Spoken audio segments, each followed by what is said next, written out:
Yeah, this is a female rabbit. They're also called doe. This is a male rabbit. This is called a buck. This is a male rabbit. That is a male rabbit. That is a male rabbit. In the wild, when it's time for them to put to bed, the doe, what they do is to dig the ground and then bury the children under there where they shed their falls, and they'll pick up things and put things like this. They can put it in the hole, just to first of all keep the children warm and also to protect the children, from prey. So that's what happens in the wild. So if you have a setup like I have here, where you have when you have rabbits in cages, once in a while you allow them to walk outside. But when they're in cages like this, most of the time, you have to make provisions for where they can, something that is similar to the hole that they dig in the ground, so that they can give birth to their babies.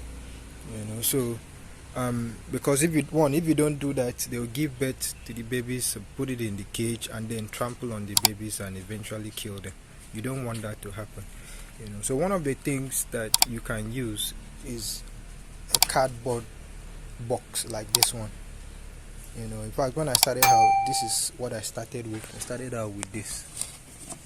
So you can use a cardboard box like this and put it inside in the cage for them. If you put it in the cage, she will naturally and instinctively know that you're putting the card box inside there for her to give birth to the children.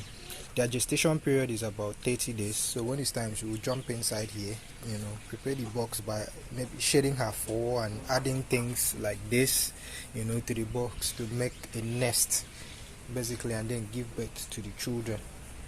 So using a cardboard like this is one way to go about it.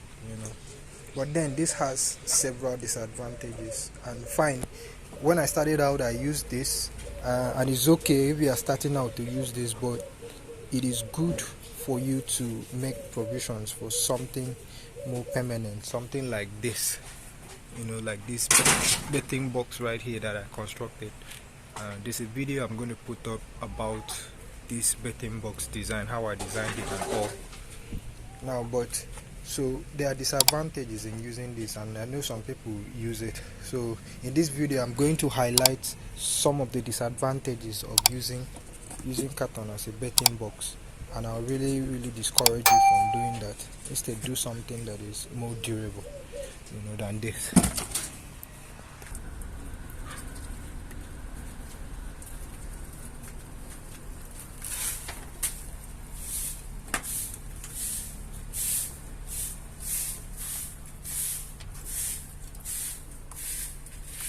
Card box has 3 major limitations, in fact 4 of them. Number 1 is that with card box, except you are the one that made the card box, which is 9 times out of 10 won't be that, you will just be repurposing a card box that you have around you.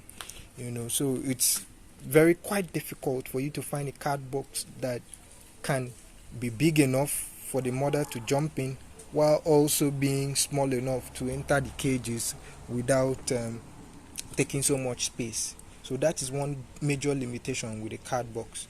You don't have the luxury of being the one that designed it.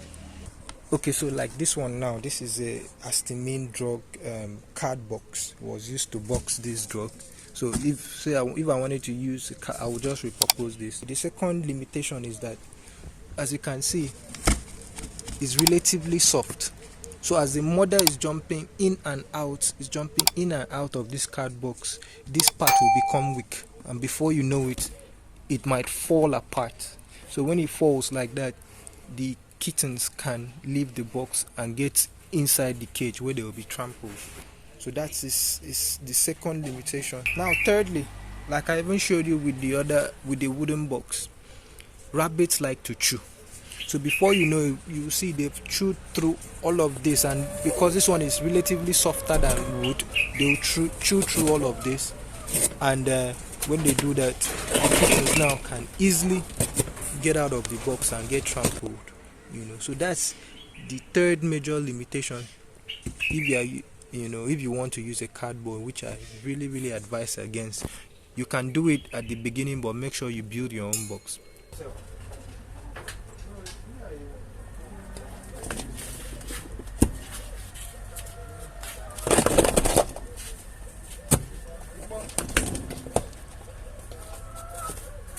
The fourth limitation now is that since this is very soft, sometimes the mom can pee inside of here. So if they pee inside of the box like that, this will become it will become very soft. It will become very soft, and over time this bottom will give way. But two, which is the major problem now, is that this thing will soak up the urine, and all of this will become soggy. When it becomes soggy like that, the kittens can easily become sick because of the soggy urine inside the card box. So if you can avoid using card box, even though it's an option, try avoid using card box because of that. So you have to try and look for a better material, in making your bedding box. Like for me, I recommend this wood because it is cheap. It is easy to make, but it is still not as durable as some materials. For example, you can see how this one, the rabbit has started chewing through part of it. But it is still more durable than using a cardboard box. In the market today, you can equally find metal nesting or bedding boxes out there which prove to be a bit more durable than even the wood. So overall, this is still better than using the carton or card box. So I'll put a link in the description to the video that I've described the dimensions of this box and how I put this together. It is pretty simple. It's something that you can do yourself. Alright, so thank you. See you in the next video.